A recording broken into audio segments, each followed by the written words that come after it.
What's up everyone, back for another beer review, and today I'll be reviewing a beer from the Test Brewery, and they're out of Brooklyn, New York, and this is their Sky Cathedral.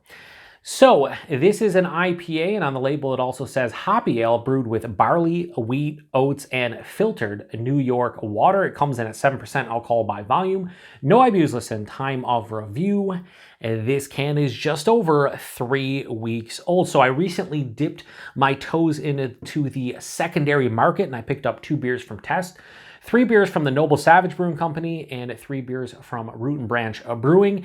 They're all located in the New York City / Long Island region, and I would be lying if I said that Test wasn't the main reason for me doing so. I've heard really good things about them over the past 6 months. Very hard to get their stuff. They are like a test kitchen brewery, very small batches, but I've heard just fantastic things about them. So I thought I would grab a couple of them, and again, super excited to get into this one. So they don't list the hops. They just say they are, the hops come from the Yakima Valley hops, and they're all Pacific Northwestern hops. Outside of that, it just says keep cold, drink fresh. And yeah, it also says on the side here, brewed and canned at Uber Geek in Riverhead, New York. So located in Brooklyn, but not brewed probably at the Test Kitchen. I don't know. Anyway, this is also the first edition of Sky Cathedral. I don't know if it's going to be like Root and Branch where they have different batches and different editions, but yeah. Anyway, let's get it into the glass, see what we got going on here. Oh, little bit foamy there. I did pour it immensely hard, but yeah. Do something like that. The head's definitely going nuts. I'll throw this over here like that. So I will say this has that darker kind of vibe to it, very similar to the Root and Branch that I reviewed recently. They're Strangled Batch 4. Slightly darker though, not oxidized. I hold it up to light and I look back here. No, definitely not oxidized, but darker. So it has like a deep honey orange color, more approaching like a darker orange. 3 fingers of this infinitely creamy looking, kind of like velvety smooth off-white head. Hold it up to the light, don't see anything through it. And it's also leaving a slight residue on the side. And I can honestly say, I mean, that's the residue is leaving, right? Is very reminiscent of some Hop Butcher beers I had. So I don't know if they're using some kind of adjunct, like perhaps lactose, or they're doing something else to leave that residue. But that's something you see in like heavily fruited sours where like the pectin and like the fruit puree is leaving something. So I don't know what the deal is there, but yeah, I can definitely see it at like the tops around here. So whatever. Yeah, but yeah, the head itself is like this off-white, like I said, not kind of like eggshell white colored head. But yeah, looks nice. Let's get a nose. Whew. Wow, intense.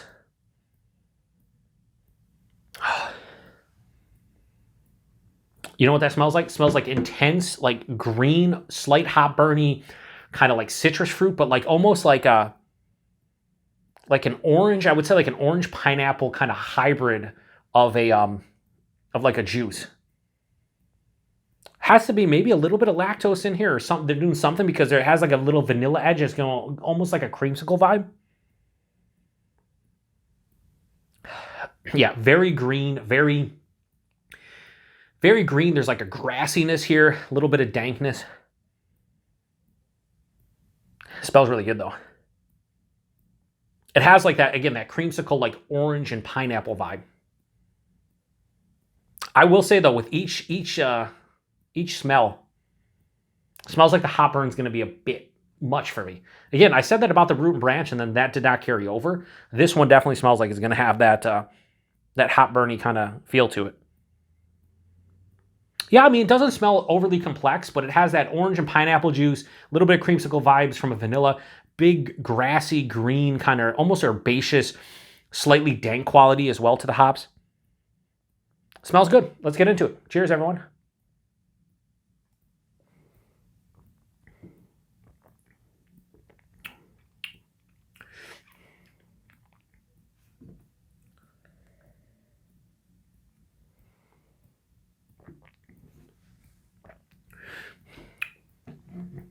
Going back in and pour the rest here. Off the first rip, listen, you're always gonna get an honest take on the beer PaTroll. And off the first 2 sips, it's damn good. Not blowing my mind or anything. It's just good. It's a good hazy IPA.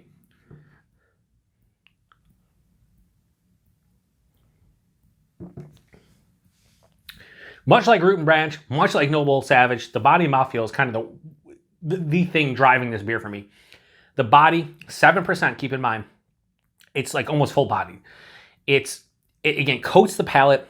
It's the viscosity is high. It's not too high. It's like now I'm not chewing the beer. It's not syrupy, but the body's fantastic. The mouthfeel, soft, smooth, very creamy, velvety, almost on the palate. It's like a pillow. It's like a cloud I want to lay my head on. Body mouthfeel, absolutely superb, right? No questions asked. The taste, however, is very subtle and subdued from the nose. It reminds me a little bit of that Noble Savage beer, the first one I reviewed from them, which was the OG's Killers and Champions. Like the nose was a little bit more bombastic. That's what's happening here. In the taste, it's just kind of like mild. It's nice though. Forefront, orange, pineapple, vanilla. Almost has like an orange pineapple kind of creamsicle vibe. Very nice. Passes through. I get a little bit of like a passion fruit, a little bit of a guava, something a little bit different, a lychee, kiwi, something in that realm. One thing that I am happy about is that green hop burn quality did not carry over much to the taste. There's a little bit of a hop burn, like green astringency on the palate, very mild. The nose was, okay, I'm kind of scared about this one. It might be too much. No, not at all. It's very dry. It's a very dry beer. Super dry. Almost no bitterness. Maybe a mild bitterness if we're reaching.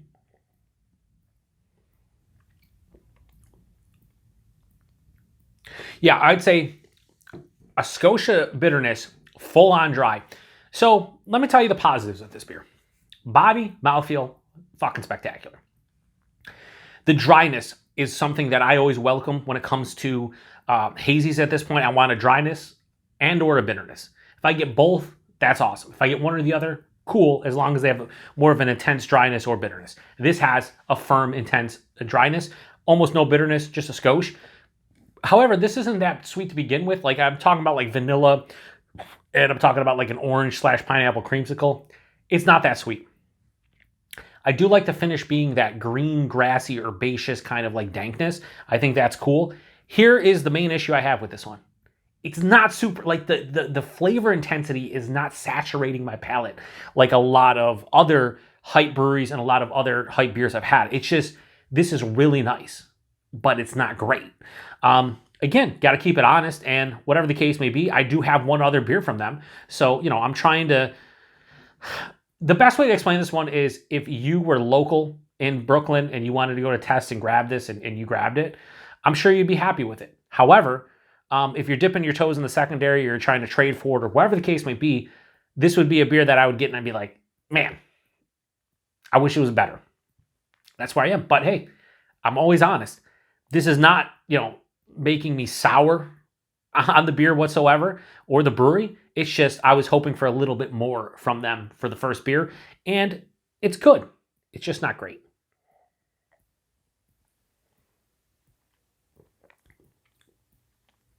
Yeah, so I mean, the flavor profile, orange pineapple creamsicle, not super sweet, just kind of that flavor profile. And then a little bit of like that passion fruit, guava, lychee, pop of tropical fruit, midway 2/3 of the way through the palate. And the finish, this green, grassy, somewhat herbaceous and dank finish. Mild hop burn, very mild bitterness, full on dry, good balance to it. So body, mouthfeel, and the balance, I think, are the keys to this one. I do like the flavor profile. It's just a little bit light on the palate. It's very subtle, but it is a 7% IPA. This is not a double IPA. So, you know, I think the other one I have is a double IPA. I'm pretty sure. I forget the name of the other one I got from them. I'm terrible at this, but you guys know that. So we're going to do one more sip and then I'm going to lock in a rating. As you can see, very easy to drink. All right, so Test Sky Cathedral. Got to keep it honest. and I'm going to give it a high 4 out of 5 and go 4.05. That might seem low to a lot of you. And I think like on Untapped, and you know, when it comes to Untapped, we all know what Untapped does is like all the hazy hype beers get crazy high scores for the most part. I'm sure this is probably in like that 4.35, 4.4, 4.45 realm. That is not where I'm putting this whatsoever. But you know, to each their own. The beauty about beer is it's subjective. But for my first beer from Test, I'm a little disappointed. But again, keeping it a buck with you, as the kids no longer say. But I'm really looking forward to the other one to see. I mean, one beer is a small sample size. I mean, I could drink one beer from Hop Butcher. There's some IPAs I've had from like Hop Butcher or Other Half. And if I drank them first, I'd be like, it's just not for me, right? But when you have one beer you drink, that's the smallest sample size you can have. So once I get into the other beer, maybe I'll get some more down the line. That's when I'm going to have a true opinion of this brewery. But for the first beer I've had from them, this is a good but not great beer, and it's a little bit lacking in the flavor profile. Body, mouthfeel are spectacular. I love the balance. If this had much more of an intensity of flavor and a more complex flavor, this would be an awesome beer. It doesn't, so I think it's just a good beer. So a good to very good beer. So yeah. Price point availability. I looked, so they do releases not that often, but in the last release they had, I think it was like $22 a 4-pack, and I think it was a 7.5% IPA or maybe an 8% double IPA. So I'd imagine this was in like the $20 to $22 realm. I ended up probably paying a couple dollars more a can, maybe $2-3 a can. But again, this is a very small brewery that, they can't, I mean, you're not going to see this just randomly at your local bottle shop or whatever. You have to trade for it, hit the secondary, or go to Brooklyn and pick them up when they have a release. So I don't mind paying a little bit extra to try it. $20 to $22 4-pack, the going rate, so that's not a bad price at the brewery. And availability, like I said, very small. Like you need to know somebody, you need to go in the secondary. You're not going to see this randomly unless somebody, one of your friends trade for it or whatever. So definitely one of the more hyped New York State breweries in recent memory. Another brewery I always want to try was Deep Fried Beer, which I haven't seen anybody in secondary or whatever have them available. I'd like to try them at some point, but of the three that I've tried so far from this secondary market haul, this is my least favorite of the three I've reviewed so far. But they can redeem themselves with their other beer. So yeah, I would say this: if you've never had a Test beer, seek it out. Whether it's secondary, going to Brooklyn, checking it out, maybe trading for it, whatever the case may be. However, for this beer specifically, I would not run to acquire it. But that's just a personal preference. Maybe, I'm sure there's a lot of other people who love this beer. And again, it's just over 3 weeks old. It's still quite fresh. So, I don't know. Anyway, I'm going to shut this one down. If you've had this beer before, or you've had anything from Test, post in the comment section. What other beers from Test have you had that are good? What do you think about the brewery as a whole? Talking to a good friend of mine, a fellow beer tuber, Sierra Nevada, or not a fellow beer, it's a good friend of mine, viewer of the channel, Sierra Nevada, Sierra Hotel. Why say Sierra Nevada? Sierra Hotel. I probably said Sierra. I referenced him recently. He called him, I think, Sierra Nevada, because I'm a fucking idiot.